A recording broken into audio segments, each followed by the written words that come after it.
विद्यार्थी मित्रों, अमृतसरना क्लासमां फरीवार तमारुं स्वागत छे।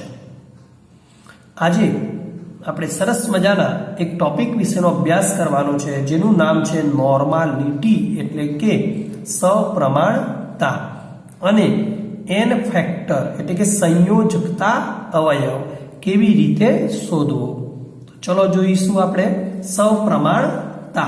बराबर ध्यान आपीशुं बेटा। આજનો ટોપિક છે આપણો સપ્રમાણતા, જેને આપણે અંગ્રેજીમાં નોર્માલિટી કહીએ છીએ બેટા। નોર્માલિટી તરીકે ઓળખીએ છીએ, જેને આપણે કેપિટલ એન સંજ્ઞા વડે દર્શાવીશું। સપ્રમાણતા, નોર્માલિટી। પહેલી તો એની વ્યાખ્યા શું થાય બેટા?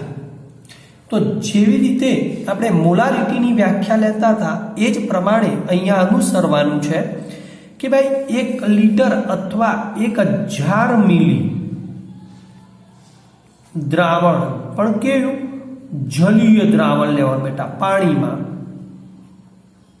द्रावणमां एक पेलामां आणवीय भार शब्द हतो, अहींया एक तुल्य भार शब्दों बराबर समझो बेटा।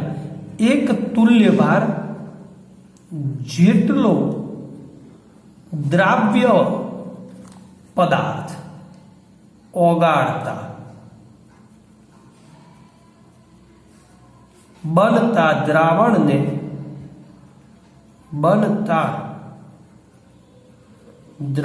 ने एक नॉर्मल अथवा एक सप्रमाण द्रावण कहे छे। ओके बेटा। तो हवे जोईए एनु सूत्र शुं थशे बेटा। तो नॉर्मालिटी अथवा सप्रमाणता इज इक्वल टू 1000 गुण्या द्राव्यनु दळ ग्राम में भाग्या ज्यारे मोलारिटी हती ने त्यारे आपणे आणवीय दळ लेता था। अहींया तुल्य दळ अथवा तुल्य भार लेवानो गुण्या द्रावणनुं कद मिलीमां। बराबर समझी लईशुं बेटा। हवे बीजी बात, अहींया तुल्य भार लीधो तो पेलामां आणवीय भार करता था। तो आ बंने वच्चेनो संबंध शुं? तो तुल्य भार समझी लेजो बराबर, अथवा तुल्य दळ इज इक्वल टू आणवीय दळ एटले जेने मोलर दळ पण कहेवाय अने भाग्या एन फैक्टर। तमने एम थाय सर आ एन फैक्टर शुं छे? तो आ एन इज इक्वल टू शुं होई शके बेटा? एन इज इक्वल टू जो एसिड होत तो एनी बेजिकता छे बेटा। जो बेज होय, जो आपणी पासे बेज होय तो एनी एसिडिकता होय। जो क्षार होत बेटा तो शुं होत? जो रेडॉक्स प्रक्रिया होत तो शुं होत? जेनी विगते चर्चा हूँ तमने आगळ उपर करी बतावुं छुं। तो कोई पणनुं तुल्य दळ इज इक्वल टू आणवीय दळ भाग्या एन। हूँ आ किंमत अहींया एप्लाइड करीश बेटा। तो सप्रमाणता इज इक्वल टू, बराबर ध्यान आपशो, सप्रमाणता इज इक्वल टू 1000 गुण्या द्राव्यनु दळ ग्राम में भाग्या। हवे तुल्य भार अथवा तुल्य दळनी जग्याए शुं लखी सकीशुं? आणवीय दळ भाग्या एन અને ગુણ્યા દ્રાવણનું કદ મિલીમાં. n ને ઉપર લઈ જઈશું તો n યાદ રાખીશું n ક્રોસ 1000 ગુણ્યા દ્રાવ્યનું દળ ગ્રામમાં ભાગ્યા આણ્વીય દળ અને ગુણ્યા દ્રાવણનું કદ મિલીમાં. આ હતી સપ્રમાણતાની રજૂઆત. બરાબર ધ્યાન આપીશું. તો હવે n અને આ શું છે વિચારો તો કોઈ પણ સપ્રમાણતા અથવા normality is equal to n ગુણ્યા આ સૂત્ર આપણું મોલારિટીનું બની ગયું. તો n ગુણ્યા મોલારિટી. બરાબર ધ્યાન આપીશું. એક નાની રજૂઆત બીજી બેટા જે ઓબ્જેક્ટિવમાં પૂછાઈ શકે. શું રજૂઆત કરી શકાય? તો સપ્રમાણતા ઇઝ ઇક્વલ ટુ n બરાબર શું લીધું હતું બેટા? n factor is equal to યાદ કરો અને અહીંયા લઈ જાઓ તો અહીંયા આવી જાય તો આણ્વીય દળ ભાગ્યા તુલ્ય દળ. તો હું અહીંયા મૂકી શકું આણ્વીય દળ ભાગ્યા તુલ્ય દળ ગુણ્યા મોલારિટી. કેવું પૂછાય? અને અહીંયા મલ્ટીપ્લિકેશન કરીશું તો કોઈ પણ દ્રાવ્યનું તુલ્ય દળ સમજી લેજો એ દ્રાવ્યનું તુલ્ય દળ ગુણ્યા એની સપ્રમાણતા ઇઝ ઇક્વલ ટુ શું બને બેટા? તે જ દ્રાવ્યનું આણ્વીય દળ અને ગુણ્યા મોલારિટી. ધ્યાન આપીશું આ બરાબર. ઓકે ચલો આગળ જોઈએ. બીજી વાત, આ જે સમીકરણ આપણું બરાબર ધ્યાન આપજો, આ પહેલું સમીકરણ હતું જેનાથી આપણે કેટલાક એક્ઝામ્પલ ગણીશું. નંબર 1 તુલ્ય દળ માટેનું સમીકરણ બીજું લીધું, આ ત્રીજું સમીકરણ અને આ ચોથું સમીકરણ યાદ રાખીશું. હવે મારે જે કહેવું છે બેટા, તમને ધારો કે એક એક્ઝામ્પલ આવો પૂછ્યો છે કે ચલો 1 બરાબર સમજો, 1 મોલર તમને આપી દીધો છે H3PO3 ફોસ્ફરસ એસિડ ના જલીય દ્રાવણની નોર્માલિટી જણાવો, આવું આપણને માંગ્યું છે. તો કેવી રીતે ગણી શકીએ બેટા? શબ્દો સમજો મારા. આપણે નોર્માલિટી અને મોલારિટી બેની જરૂરિયાત છે, તેનો સંબંધ તો જાણીએ જ છે. Normality is equal to n ગુણ્યા મોલારિટી. પરંતુ મોલારિટી તો તમને 1 આપી છે, તો જાણવું શું પડે? આ n કેટલા, n કેટલા. તો n કેવી રીતે ગણવા એની હું ચર્ચા કરી રહ્યો છું. H3PO3 માટે n નું મૂલ્ય આવે 2. મેં તો મૂકી દીધું 2, પણ કેવી રીતે? તો આનો જવાબ આવે 2 નોર્મલ. યાદ રાખશો. પણ આ n મૂલ્ય 2 ક્યાંથી આવ્યું? તો જેને આપણે વિગતે અભ્યાસ કરીએ, જેનું નામ છે n ફેક્ટર. ઓકે ચલો.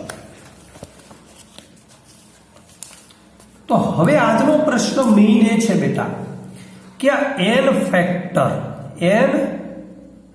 ફેક્ટર આપણે કેવી રીતે ગણી શકીએ. n અવયવ, જેને સંયોજકતા અવયવ પણ ઘણી વખતે બોલાય છે, વેલેન્સી ફેક્ટર, સંયોજકતા અવયવ કહેવાય બેટા, વેલેન્સી ફેક્ટર બોલાય એને.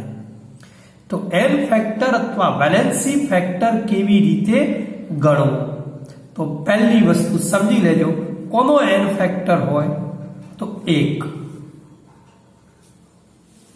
એસિડની બેઝિકતા નો n ફેક્ટર ગણી શકીશું.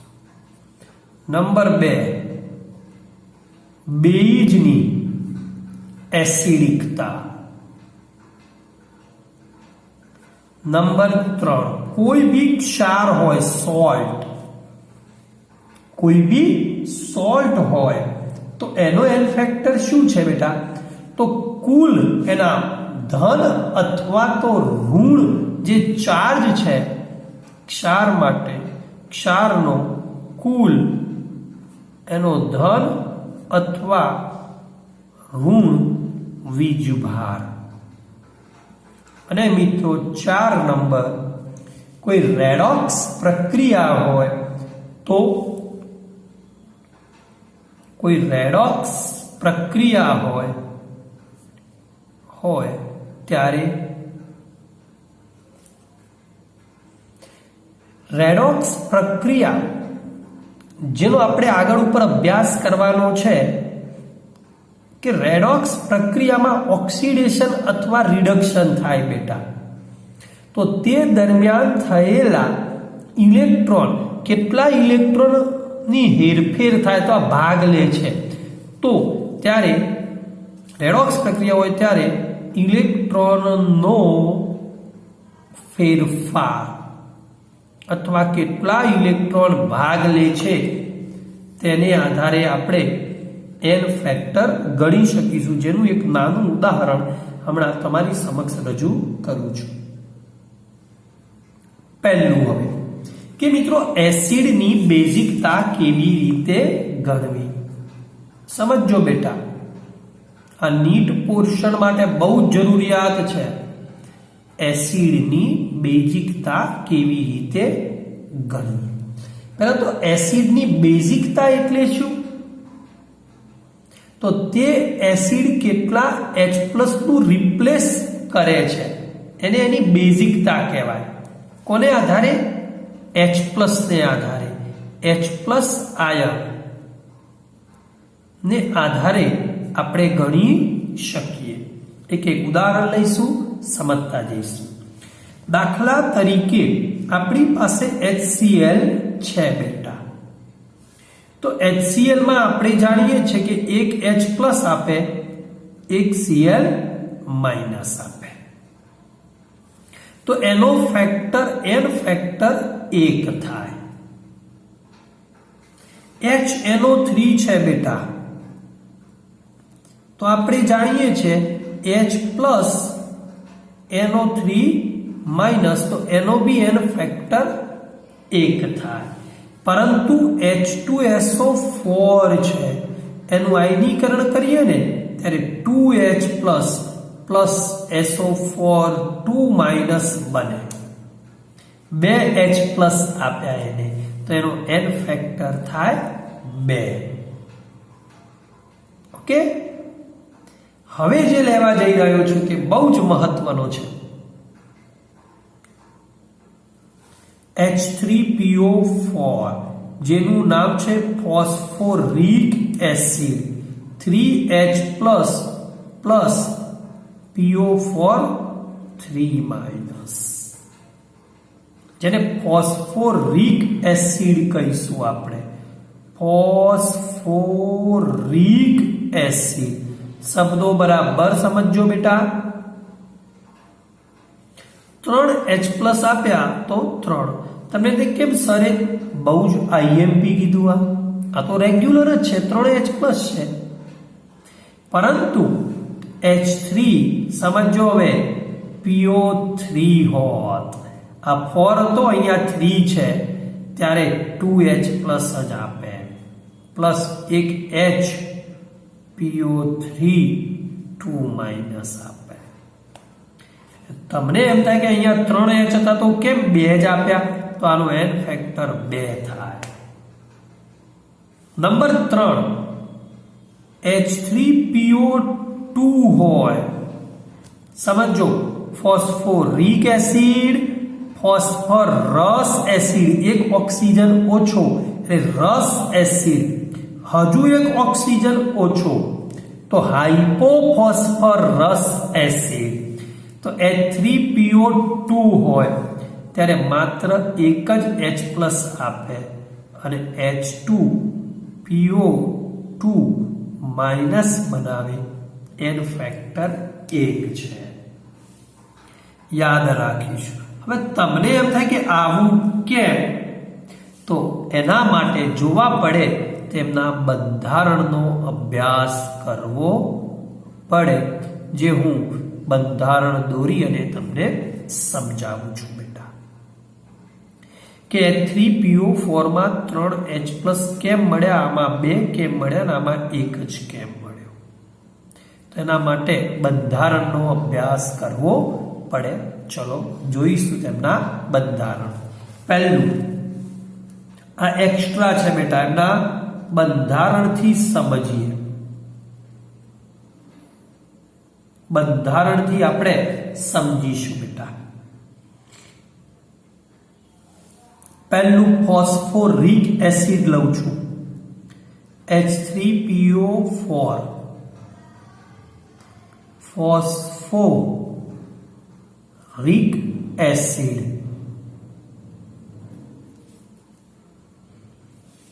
જો કેન્દ્રસ્થ પરમાણુ P છે બેટા, મધ્યસ્થ પરમાણુ કહેવાય ફોસ્ફરસ.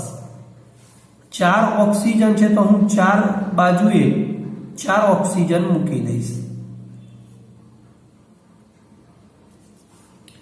3 હાઇડ્રોજન છે તો હું 3 હાઇડ્રોજન અહીંયાથી મૂકવાની શરૂઆત કરીશ. 1 આની સાથે, 2 અને 3. જ્યાં બાકી રહ્યું ત્યાં દ્વિબંધ મૂકી દીધું. બીજી એક વાત, હવે ઓક્સિજન અને હાઇડ્રોજન ની વિદ્યુત ઋણતામાં તફાવત છે. હવે તમને થાય વિદ્યુત ઋણતા એટલે શું? તો આગળના ચેપ્ટરમાં એનો જ અભ્યાસ કરાવવાનો છું હું તમને. તો O અને H ની વિદ્યુત ઋણતામાં તફાવત છે એટલે ગુજરાતીમાં એટલું જ કે O સાથે જોડાયેલો H મુક્ત થઈ શકે. હમણાં એટલું જ યાદ રાખો, O સાથે જોડાયેલો H મુક્ત થઈ શકે. તો કેટલા જોડાયા છે? 3. તો આના માટે n ફેક્ટર 3. ક્લિયર? ચલો H3PO3 માટે લઈએ. હવે H3PO3 જેનું નામ છે ફોસ્ફરસ એસિડ. ચલો મિત્રો, પહેલો મધ્યસ્થ પરમાણુ P. મેં તમને 4 સંયોજકતા કીધી, મૂકી દીધી. આપણે O3 છે અહીંયાથી સ્ટાર્ટ કરી દીધા, 1 વધ્યા તો પહેલો H અહીંયાથી સ્ટાર્ટ કરવાનો, H, બીજો H અને ત્રીજો H. જે બાકી રહ્યો તમે 3 O જોડે 3H ના જોડી દેતા. 4 સંયોજકતા પૂર્ણ કરવાની છે. ચલો, મેં શું કીધું તું? O સાથે કેટલા H જોડાયા છે? 2.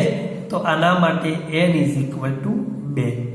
હવે તમને એમ થાય કે સર આ કેમ નહીં? તો આનો વધુ વિગતે અભ્યાસ હું P વિભાગના તત્વોમાં કરાવીશ. P વિભાગના તત્વોમાં આ કારણ સહિત દર્શાવ્યું છે બેટા. ઓકે, ચલો નંબર 3 H3PO2. હજી એક ઓછો થયો એટલા માટે આનું નામ છે હાઇપોફોસ્ફરસ એસિડ. હાઇપોફોસ્ફરસ એસિડ H3PO2 બેટા. તો એનું બંધારણ શું આવશે? P સાથે 1, 2, 3 અને 4, ફરીથી 1, 2, બે જુઓ છે, બે H વધ્યા, બે H મૂકી દીધા, એક H અહીંયા ત્રીજો, બે H અને આ ડબલ બોન્ડ. તો વિચારો હવે કેટલા મુક્ત થઈ શકે એવા છે? એક જ. તો આના માટે n = 1 બેટા. માટે ત્યાં 1 2 3 લીધા હતા. ઓકે, નંબર આગળ.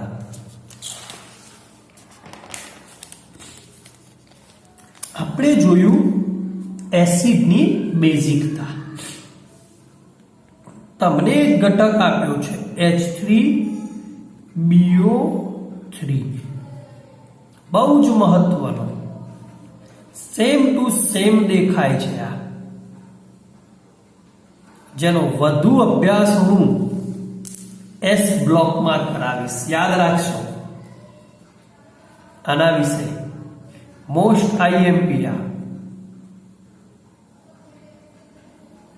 જો મિત્રો નીટની તૈયારી કરતા હોય તો આ જોઈ જોવું S વિભાગના તત્વોમાં. ચલો આગળ જોઈશું. નંબર 2, કોઈ બીજ હોય તો તેની એસિડિકતા કેવી રીતે ગણવી?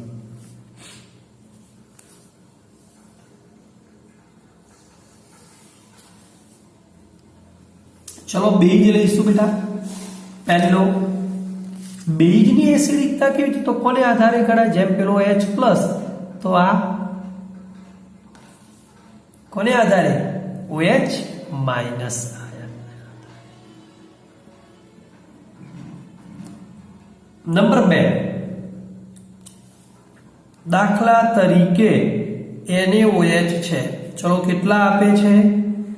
Na+, OH-. આનો n ફેક્ટર થયો 1. KOH છે બેટા, તો એક K+ અને એક OH- 1. ચલો બીજું લો. CaOH ટ્વાઇસ, કેલ્શિયમ હાઇડ્રોક્સાઇડ, તો Ca2+ 2OH- આપે, તો n ફેક્ટર 2. એ જ રીતે Mg સાથે OH ટ્વાઇસ આપેલા હોય તો Mg2+ + 2OH- 2. એ જ રીતે Al સાથે OH આપેલા હોય તો Al3+ 3OH- તો 3. હવે મારે બીજી વાત કરવી હતી કે બેઝની એસિડિકતા હોય, આની એસિડિકતા હોય કે બેઝિકતા હોય એ સમજવું ખૂબ જ જરૂરી છે. તમને કહી દઉં, આની એસિડિકતા આવે OH-. ભલે દેખાય છે એસિડ જેવો પણ છે બેઝિક. કેવી રીતે એ આપણે S બ્લોકમાં અભ્યાસ કરીશું. સમજી લેજો કેવી રીતે એ આપણે આગળ ઉપર અભ્યાસમાં છે જ બેટા. ઓકે, બીજી વાત. હવે આ તો બેઝની એસિડિકતા જોયું. નંબર 3, કોઈ ક્ષાર હોય બેટા તો શું કરવું? હવે એના માટે n ફેક્ટર કેવી રીતે ગણવું? તો મેં હમણાં જ કહી દીધું, ક્ષાર હોય ત્યારે તેનો કુલ ધન વીજભાર અથવા ઋણ વીજભાર ગણી લેવું. આપણે મોટા ભાગે ધન વીજભારનો ઉપયોગ કરીશું. ઉદાહરણ દ્વારા સમજીશું. દાખલા તરીકે તમને NaCl આપ્યો છે તો આપણે જાણીએ છીએ કે આમાં એક Na+ આયન છે, બીજો Cl-. તો કુલ ધન ભાર કેટલો આવ્યો? 1. તો આના માટે n ફેક્ટર 1. ચલો બીજો છે BaCl2, તો કેટલો આવશે? Ba2+ પ્લસ 2Cl માઇનસ આવે તો Ba2 પ્લસ છે તો એના માટે n ફેક્ટર આવશે 2. ચલો એક બીજો લઉં, Fe સાથે C2O4 લઉં છું. ચલો C2O4 અને ઓક્ઝેલેટ આયન કહેવાય બેટા. તો Fe સાથે C2O4 છે તો એનો માઇનસ ચાર્જ ગણીશું આપણે.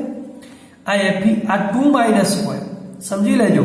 એટલે Fe થાય 2 પ્લસ અને C2O4 થાય 2 માઇનસ, તો આનો n ફેક્ટર આવશે 2. સમજો બરાબર અહીંયા. ચલો એક સારું એક્ઝામ્પલ લઈ રહ્યો છું. એક ક્ષાર આપ્યો છે CH3COONA. તો શું થશે? CH3COO માઇનસ અને Na પ્લસ, તો આના માટે 1 આવશે. ચલો તમને આપ્યો છે એમોનિયમ ક્લોરાઇડ NH4Cl. તો NH4 આખો આયન છે બેટા પ્લસ અને Cl માઇનસ, તો 1 આવ્યા તો n factor 1. Okay, n factor છે બેટા, સમજી લેજો. બીજી એક વાત, જે રીતે મેં આ લીધું એ જ રીતે હું FeCl3 લઉં છું. ચલો FeCl3 તો શું થશે? આ 3 ઉપર આવે Fe3 પ્લસ અને 3Cl માઇનસ. તમને એમ થાય સાહેબ આ માઇનસ છે ના 3 પ્લસ, ના 3 વડે ગુણવાના, તો આ 3 પ્લસ એટલે n ફેક્ટર થયો આનો 3. મારે એટલું જ કહેવું છે કે કોઈ બી ક્ષાર હોય તો એનું આયનીકરણ કરી દેવું, એના ઉપર કુલ ધન ભાર કેટલો છે કે કુલ ઋણ ભાર કેટલો છે તેને આધારે તે ક્ષારનું n ફેક્ટર નક્કી કરવામાં આવે છે. ઓકે, હવે એના પછીનો અભ્યાસ બેટા બહુ જ મહત્વનો કે કોઈ રેડોક્સ પ્રક્રિયા હોય ત્યારે રેડોક્સ પ્રક્રિયા માટે n ફેક્ટર કેવી રીતે ગણવું. તો હું એકદમ સરળ, જે પરીક્ષામાં ખૂબ જ મહત્વની છે એવી એક પ્રક્રિયા તમારી સમક્ષ લખી રહ્યો છું. વધુ રેડોક્સ જ્યારે ચેપ્ટર ચાલશે આપણું ત્યારે હું તમને વિગતે એના તુલ્ય દળ કેવી રીતે ગણવા એ સમજાવીશ. ખાસ પૂછાય છે KMnO4 બેટા, KMnO4. જો KMnO4 હોય અને એની એસિડિક માધ્યમમાં પ્રક્રિયા કરવામાં આવે H+ એટલે એસિડિક મીડિયમમાં, તો તેનું Mn2+ માં રૂપાંતર થાય. બરાબર સમજી લેજો. આ રેડોક્સ પ્રક્રિયા છે, આ સંપૂર્ણ તમને આપેલી હોય. તો હવે આપણને એમ થાય કેવી રીતે, તો મારે તમને એક વસ્તુ શીખવાડવી પડે. આ Mn ની ઓક્સિડેશન અવસ્થા, અહીંયા Mn ની ઓક્સિડેશન અવસ્થા +7 છે, અહીંયા બને છે +2, માટે કેટલા ઇલેક્ટ્રોન આપવા પડશે આને? 5 - 7 પ્લસમાંથી 5 - ગયા એટલે 2 વધ્યા. સમજી લેજો. હવે એક પ્રશ્ન થાય કે આ 7 ક્યાંથી આવે? તો હું એક નાનું ઉદાહરણ લઈને તમને સમજાવું છું. વધુ વિગતે રેડોક્સમાં જોવાનું છે, પણ મારે તમને અહીંયા n ફેક્ટર લેવો છે. યાદ રાખજો, પોટેશિયમ પરમેંગેનેટનો એસિડિક માધ્યમમાં n ફેક્ટર 5 હોય. નીટમાં અને ગુજકેટ બંનેમાં એક્ઝામ્પલ પૂછાઈ ગયું છે, માટે મેં રજૂઆત કરી બેટા. બીજી વાત પછી હું સમજાવું ઓક્સિડેશન અવસ્થા, કે તમને KMnO4 ન લખ્યું હોય, ફક્ત MnO4 માઇનસ લખ્યું હોય તો એક જ છે બેટા આવી. અને હવે બેઝિક માધ્યમ લખ્યું છે અહીંયા, બેઝિક માધ્યમ, ત્યારે તો યાદ રાખજો MnO4 નું MnO4 માં રૂપાંતર થાય તો આ Mn ની ઓક્સિડેશન અવસ્થા હતી +7 તો અહીંયા છે +6 7 માંથી 6 એટલે કેટલા ઇલેક્ટ્રોન આપવા પડશે 7 માંથી 6 વિચારો બેટા ઓન્લી 1 એક જ ઇલેક્ટ્રોનની તમારે જરૂર પડે ને બંનેનો વીજભાર +7 1 માઈનસ એટલે 6 થઈ ગયું એટલે અહીંયા બી 6 એક જ ઇલેક્ટ્રોનની જરૂર પડે એટલે n ફેક્ટર આપશે 1 ચલો MnO4 માઈનસ છે એનું તટસ્થ માધ્યમ હોય તટસ્થ માધ્યમમાં પ્રક્રિયા કરવામાં આવે છે ત્યારે તેનું MnO2 માં રૂપાંતર થાય છે MnO2 માં તો અહીંયા એની ઓક્સિડેશન અવસ્થા +7 છે અહીંયા એની ઓક્સિડેશન અવસ્થા મળે છે +4 કેટલાની જરૂર પડી 3 ઇલેક્ટ્રોનની તો આપણે અહીંયા n ફેક્ટર લઈશું 3 બરાબર ધ્યાન આપજો શોર્ટ એન્ડ સ્વીટ એટલું જ બરાબર હું લખી રહ્યો છું કે મિત્રો જો KMnO4 હોય તમારી પાસે અને એસિડિક માધ્યમ લખેલું હોય કોઈ માધ્યમ ન લખેલું હોય તો બી એસિડિક સમજી લેવાનું n ફેક્ટર 5 જો બેઝિક માધ્યમ લખેલ હોય તો n ફેક્ટર 1 અને જો તટસ્થ માધ્યમ લખેલ હોય તો n ફેક્ટર 3 મોટા ભાગે આ જ પરીક્ષામાં માંગે છે બેટા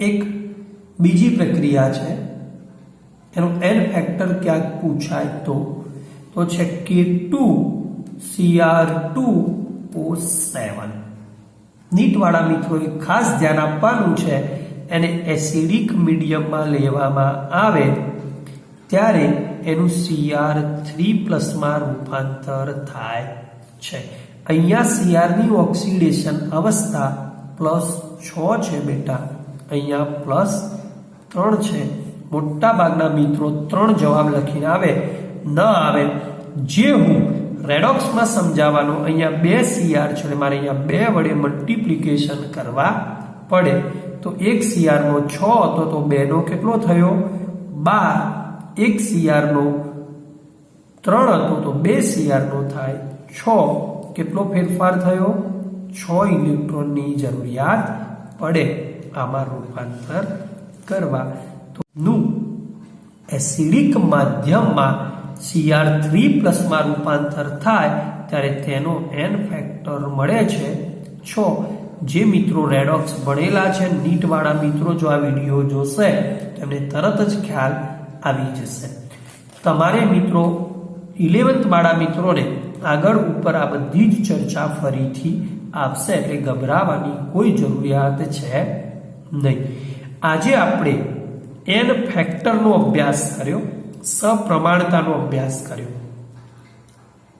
વધુ સપ્રમાણતાના દાખલામાં n ફેક્ટર કેવી રીતે લેવો તેનો વિગતે અભ્યાસ આપણે આના પછીના ક્લાસમાં એક્ઝામ્પલ સહિત કરીશું અને સાથે સાથે હવે કેટલાક એક્ઝામ્પલ જે ખૂબ જ મહત્વના છે કારણ કે આપણું ચેપ્ટર પૂર્ણ થયું છે તો ખૂબ જ મહત્વના એક્ઝામ્પલ સાથે નેક્સ્ટ ક્લાસમાં MCQ સહિત આપણે મળીએ ત્યાં સુધી અમરીશ સરને રજા આપશો જય શ્રી કૃષ્ણ